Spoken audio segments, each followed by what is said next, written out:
Setelah merdeka, mulailah Indonesia dipimpin oleh Bung Karno. Terjadilah pemberontakan komunis. Maka yang pertama menjadi komunis adalah Musa Al-Munawwar, bangsa Habib. Demikian pula tahun 65 Bung Karno ditipu oleh DN Aidid. Ya, juga adalah mereka dari Yaman. Di Kalimantan PKI meletus adalah dengan maka Abah sudah membuat rangkuman sebelum Abah tutup ya, karena Kiai Mustangin ingin menyampaikan ini ya, supaya kita hati-hati karena fatwa mereka itu betul kan disampaikan beliau, sudah memutarbalikkan agama, merusak akidah, merusak ekonomi, merusak perempuan. Itu fakta ya. Maka boleh dijawab oleh kita bareng. Barangkali pernah mendengar yang bilang ulama NU yang dekat pemerintah adalah monyet-monyet bersorban. Siapa mereka? Habib ya? Habib yang kenceng. Habib tadi semua. Yang menyebut Kiai Ma'ruf Amin sebagai babi. Siapa? Mau dibiarkan ulama kita dihina? Wakil presiden waktu itu.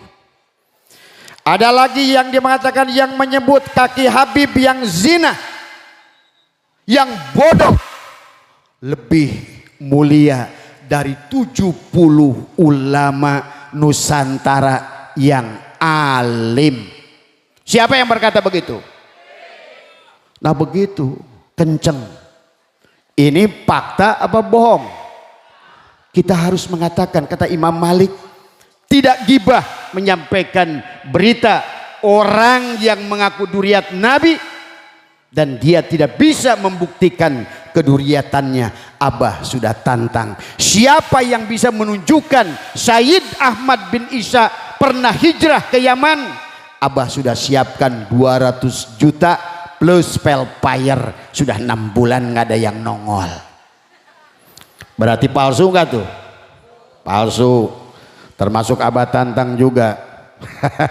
Siapa aja yang tadi di sini boleh, masih berlaku, Yai. Barangkali di sini ada mukibin yang diam-diam punya data, boleh 200 juta. Nggak main-main. Karena ini masalahnya pengakuan kepada junjungan alam baginda Nabi Muhammad SAW tadi. Kemudian dia bilang lagi apa? Pernah lihat bahwa nanti di hari kiamat yang menjadi panitia kiamat Habib. Masuk akal enggak hari kiamat panitianya Habib? Masuk dari segi ilmu enggak? Aduh, arek nyebut tolol teu wani euy. Tadi semua. Masa orang kiamat ada panitianya, memangnya halal bihalal?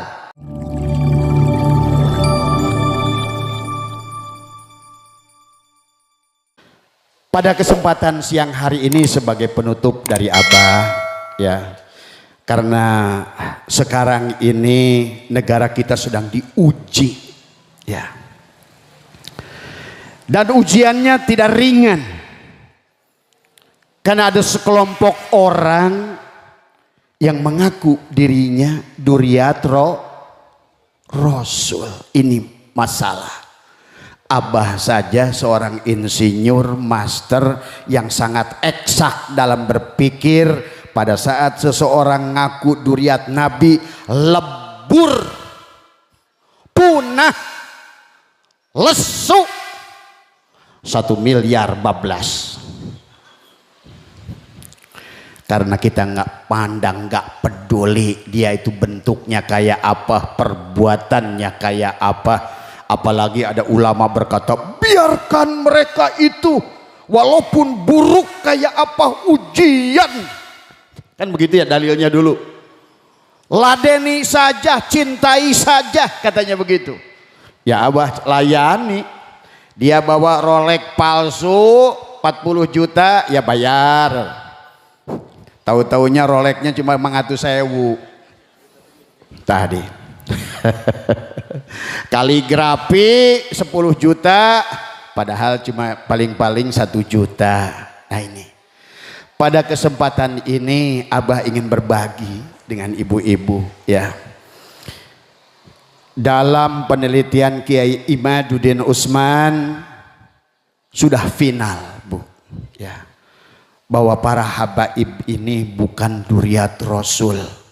Sampai Abah Setu pernah mengatakan, siapa yang ingin meninggalkan Habib tapi takut kualat dan dosa, kasih ke saya dosa dan kualatnya. Saking Abah sudah hakul yakin, dari penelitian 2 tahun hampir 3 tahun dengan Kiai Imaduddin Usman, bahwa ternyata mereka itu bukan duriat Nabi. Persoalannya dari mana? Mungkin Abah buka sedikit dulu ya. Ini jam berapa Kiai? Masih ada waktu ya? Dari mana persoalannya?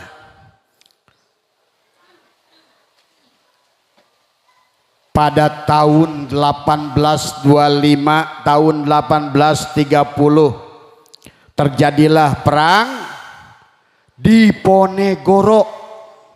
Itu awalnya. Belanda habis-habisan. 150 tahun dia menjajah Indonesia. 20 juta gulden, itu enggak sedikit Bu. 20 juta gulden itu saat itu. Habis dengan perang 5 tahun melawan Pangeran Diponegoro yang dipimpin oleh Pangeran Diponegoro bersama Sayyid dan Syarif yang asli yang datang dari Hijaz, eksodus karena di Hijaz mereka dikejar-kejar mau dibunuh. Itu awalnya ya. Belanda setelah kekalahan, maka para ulama lokal saat itu sudah tidak percaya kepada Belanda. Tidak. Ya. Maka masyarakat saat itu tidak mau lagi. Perkebunan Belanda terbengkalai. Karena di kita ini dulu dikuasai. Mereka menjajah kita. Perkebunan kita dikuasai oleh mereka. Yang dijadikan karyawannya, pegawainya adalah orang-orang kita sebagai jajahan. Nah, setelah terjadinya kalah dalam perang di Ponegoro, ulama menghindar dari Belanda. Senok Belanda memerintahkan Senok Horgronya membuat sebuah metodologi yang terkenal disebut Divida et Impera untuk memecah belah. Untuk menarik masyarakat Nusantara saat itu yang sudah tidak mau lagi bekerja di perkebunan Belanda, maka Senok Horgronya mendatangkan orang-orang Yaman ini. Ibu bisa cek di bukunya Panderplas, di bukunya Hub de Jong, di bukunya Senok Horgronya. Ibu cek nanti di perpustakaan. Adalah literatur yang berkaitan dengan penjajahan di era 1825 sampai 1990 sebelum kemerdekaan kita. Maka itulah awal bencana sesungguhnya. Belanda menghadirkan Senok Horgronya, mengundang orang-orang Yaman. Di dalam kitab, dalam bukunya Senok Horgronya menuliskan yang Sayyid, yang Habib itu hanya 700. Itu pun setelah dianalisa karena tidak ada yang namanya Sayyid yang asli. Sayyid Ahmad bin Isa itu tidak pernah hijrah ke Yaman. 700 orang yang dibawa Belanda ke Indonesia itu juga ternyata bukan Sayyid dan diikuti bersama itu Bu 15.000. Disebutnya dalam kitab Hub Jogong adalah orang-orang adalah disebut masakin, orang miskin Yaman yang sedang Yaman digempur oleh Inggris. Mereka eksodus ke Indonesia. Judulnya cari duit, bukan mencetak ulama. Ada Sayyid dan Syarif yang asli sebelum mereka yang datang ke Yogyakarta. Di Yogyakarta ada kampung Syahidan. Mereka ditampung oleh Hamengkubuwono kedua, kakeknya Pangeran Diponegoro, untuk melakukan perlawanan. Ya. Inilah awalnya. Maka oleh karena itu dari situlah berkembang 1886 dengan ulah seorang Habib. Ditangkaplah Pangeran Diponegoro dengan judul mau diadakan perjanjian. Itulah awal, ya. Berjalan sampai mau mendekati kemerdekaan. Yang terjadi adalah di sana, di dalam bukunya Senokhor Gronyu menceritakan kelakuan orang-orang Yaman yang mengaku Habib ini. Begitu buruk, kasar, rentenir, suka perempuan. Maaf, ini bukan ghibah, tapi adalah menceritakan apa yang ada di buku itu, ya. Dan menceritakan kalau mengikuti fatwa Imam Malik, boleh kita menggibah sesuatu yang berkaitan orang yang mengaku duriat Rasul, karena kalau dibiarkan akan bahaya tadi semua, ya. Merdekalah Indonesia, Bu. Waktu Indonesia merdeka, jumlah mereka ada 50.000 di Indonesia. Setelah merdeka, mulailah Indonesia dipimpin oleh Bung Karno. Terjadilah pemberontakan komunis.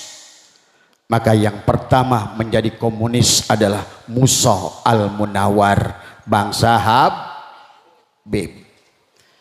Demikian pula tahun 65 Bung Karno ditipu oleh DN Aidid.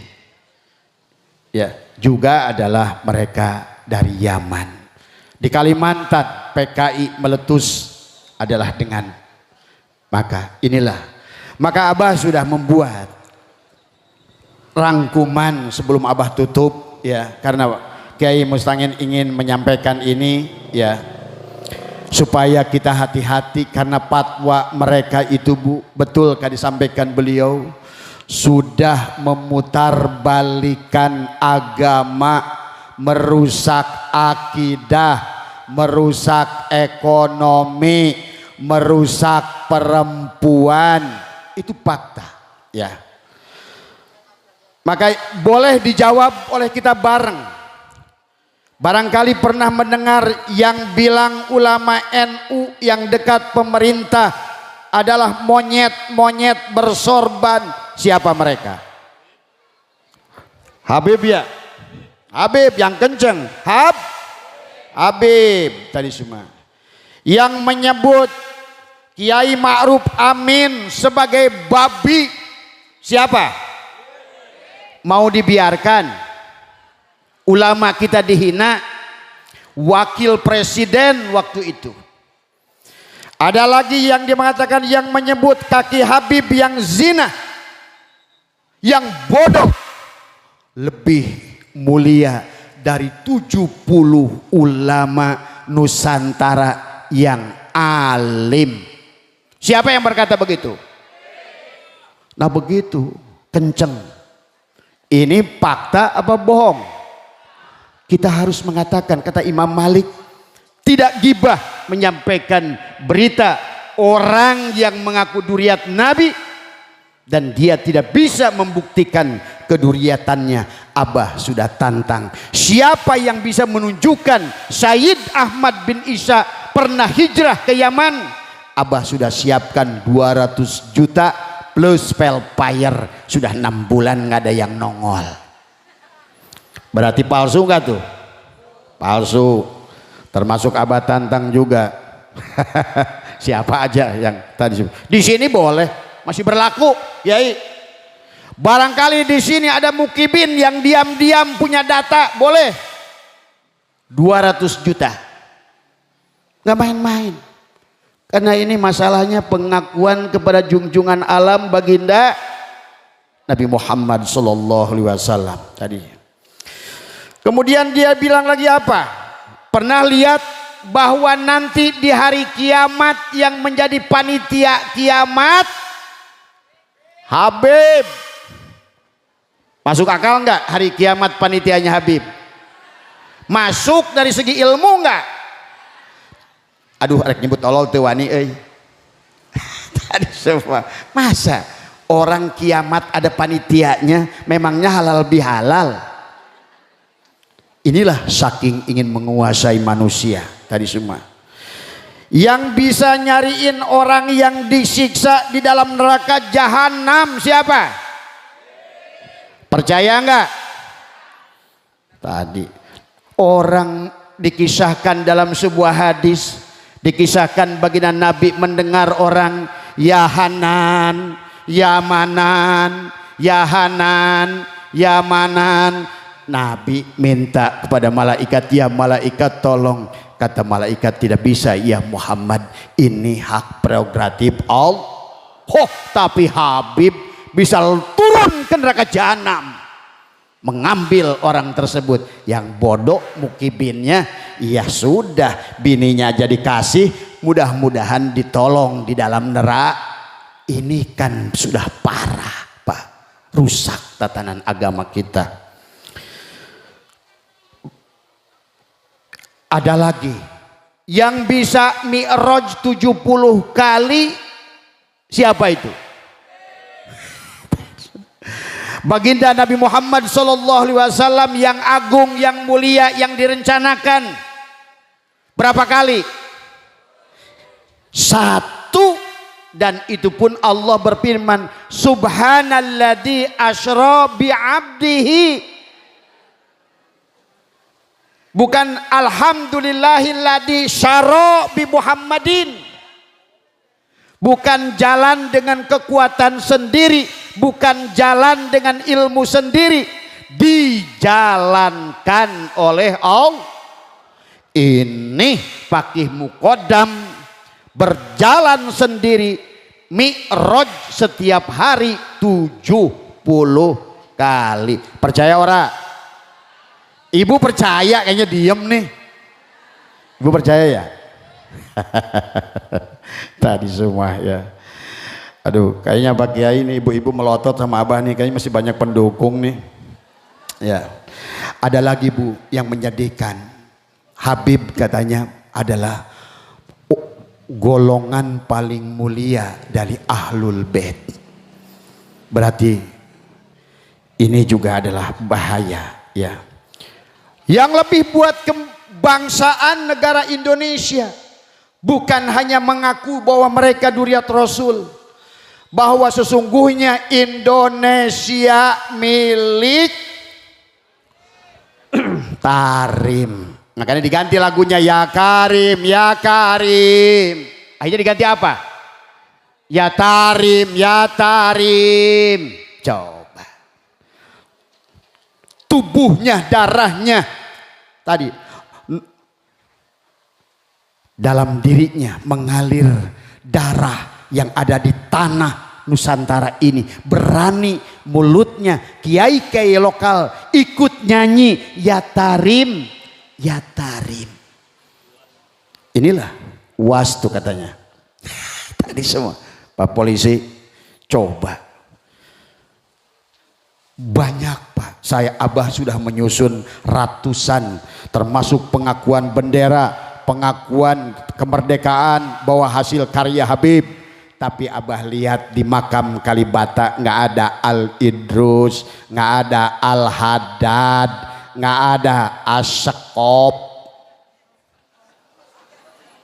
Asyegab, nggak ada.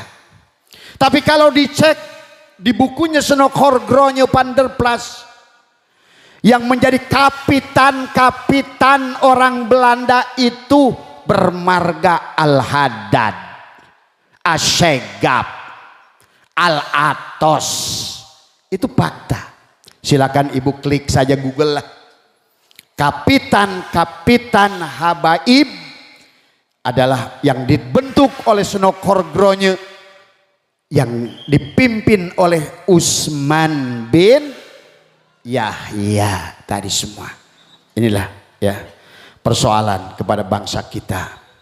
Jawa Barat sudah diakui milik Habib, Indonesia milik Habib, dan mereka Bu sekarang sedang kita usahakan di Mahkamah Konstitusi bahwa sesungguhnya mereka tidak pernah mendaftarkan diri jadi warga negara Indo, tidak pernah. Maka itulah beredar video dari Rizik Syihab, kita rebut Indonesia. Videonya banyak tadi semua. Abah kemarin belum lama di Mabes Polri, cuma sayang di Mabes Polri itu saya ketemu dengan belasan jenderal. Dia bilang, bah kita ini punten Pak Kapolsek bintang mah banyak, tapi kalah mungkin sama Pak Kapolsek punya wilayah. Hanya satu ruangan ini aja katanya, saya nggak punya pasukan. Sekarang Abah agak rajin ke Mabes karena di Mabes banyak yang sakit hati. Tadi aduh, ini kalau Abah ceritakan sedih lah tadi semua ya. Bahkan lebih parah ibu, lebih parah. Ada dalam kitab ini, bukan, silakan nanti kalau perlu kitabnya, Kiai di sini butuh kitabnya, boleh hubungi Abah, boleh Kiai Nur Ihya. Ada 700 fatwa Habib yang sangat sesat. Di antaranya adalah yang paling parah buat ibu-ibu. Kalau ibu di jalan dipegang dadanya itu syafaat. Coba. Atau jangan-jangan suka. Bib saya kasih syafaat dong. Bahkan ada Bu di Cianjur, saya udah ketemu dengan seorangnya, pernah rame, bahkan sempat dilaporkan. Dia terang-terangan, dia seorang kiai. Dia bilang, iya kalau ada Habib kesini, saya tungguin istri saya lagi digituin sama Habib. Coba. Terus kiai maksudnya apa? Syafaat. Kira-kira menurut Pak Kapolsek syafaat gak itu? Coba. Ini bukan main-main. Ditulis di dalam kitab mereka. Ada 120 kitab dari abad ke-9.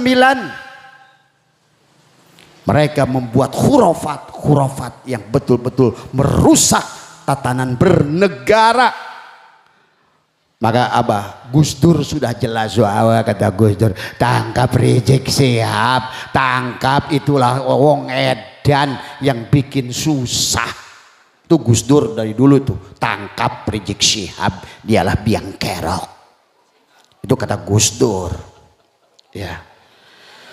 Nah inilah ya, kalau Abah bacakan semua bisa 2 hari 2 malam. Tadi semua bisa-bisa nggak pulang tadi. Tapi ada lagi hal yang harus ibu pahami. Dijawab oleh semua.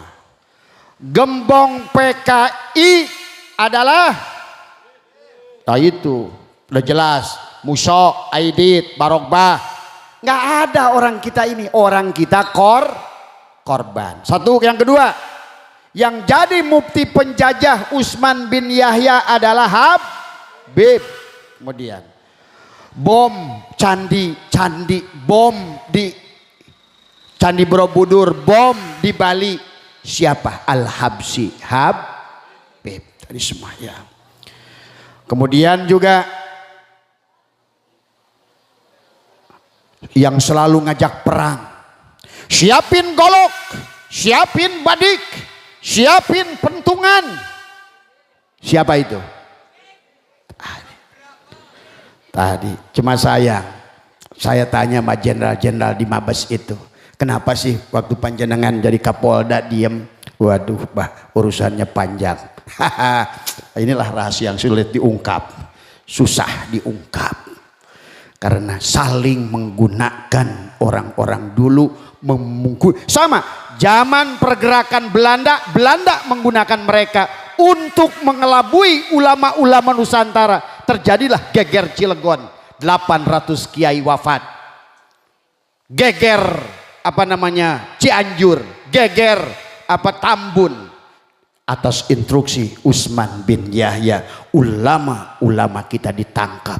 Dengan silakan kalau masih nggak percaya, beli kitab Manhajul Istiqomah Fid Dini Wassalamah, warnanya merah, masih dijual di Shopee, halaman 22 sampai 24, di mana Habib Utsman bin Yahya mengatakan siapapun mereka yang melawan Belanda, Pangeran Diponegoro adalah gurur, Imam Bonjol penjahat. Coba, inilah yang terjadi. Aneh bin ajaib. Karena ternyata dulu Abah bertanya dalam hati, apa yang terjadi ini? Sekarang udah tahu, oh biang keroknya dia toh. Pantesan Rizik berani, pantesan Bahar berani, pantesan Topik Assegaf Lutfi bin Yahya kayak wayang yang betul-betul menguasai Indonesia. Wong dalange wong kita toh. Nah ini ya, ingin balik berkuasa hari semua ya. Tapi Abah tidak bisa makan di sini ya. Makam palsu ada 3.000. Siapa yang bikin? Satu makam setiap 3 bulan ada yang income-nya 1,5 miliar.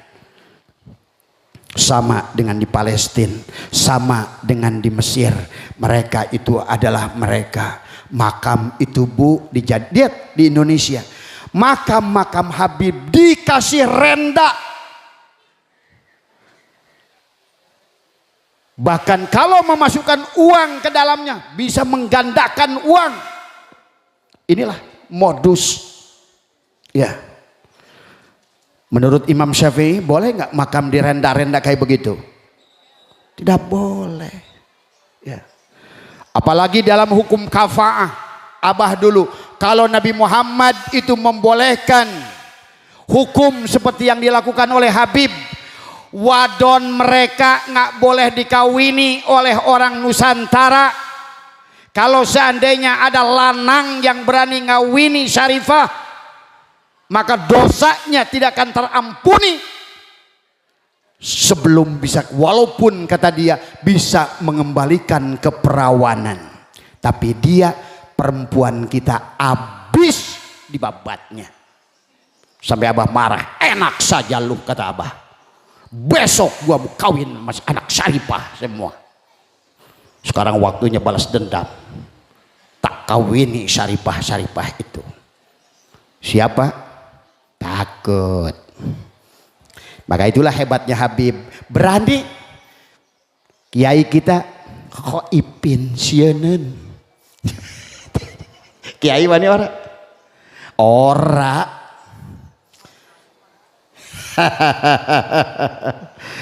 Kiai Imad 2 mau 3. Tuh. Aduh ya Allah ya Karim. Tadi apa lagi ya? Makam palsu udah, ulama Nusantara dihina. Habib, Mbah Hashim diserang, yang menyerang Habib Assegaf.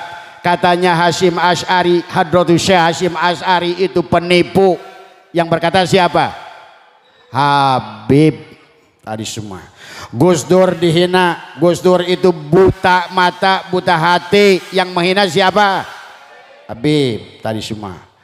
Yang mengatakan bahwa sesungguhnya ulama-ulama wali songo itu adalah wali setan. Itu mereka.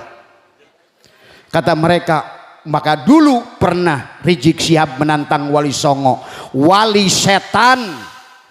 Maka kata dia, kalau duriat Nabi harus berani tes DNA. Kata dia, jangan mengaku-ngaku duriat tapi waktu tes DNA nggak mau. Giliran sekarang dia mau dites kabur. Justru wali songo sekarang banyak yang sudah membuktikan. Abah tahu beberapa orang mereka sudah J1. Tapi Baalwi ini semuanya adalah G tadi semua ya. Jadi banyak Bu, Abah ada lebih dari 300 ya. Jualan nasab kayak LMM Habib, Gus Said dihina oleh Habib, makam dimodif kayak film horor Habib, sejarah dibelokin Habib, umat dikelabui pakai jubah putih. Kemudian apa lagi? Sejarah NU diacak-acak oleh Habib. Jatman dibelokkan, sekarang pernah dari Jatman jadi Patman, Patman sekarang jadi Jatma Aswaja. Itulah Lutfi bin Yahya. Sebagai penutup dari Abah, bahwa Abah boleh simpulkan secara ilmu nasab dari abad keempat 9 kitab yang sudah kita susun, sesungguhnya Sayyid Ahmad bin Isa tidak pernah terverifikasi hijrah dari Irak ke Ya. Jadi tidak ada istilah Sayyid Ahmad bin Isa al-Muhajir. Itulah tetap di dalam 9 kitab abad 5, 6, 7, 8, 9 Sayyid Ahmad bin Isa dalam dukcapilnya di kecamatan ini, apa nama kecamatan apa? Alian.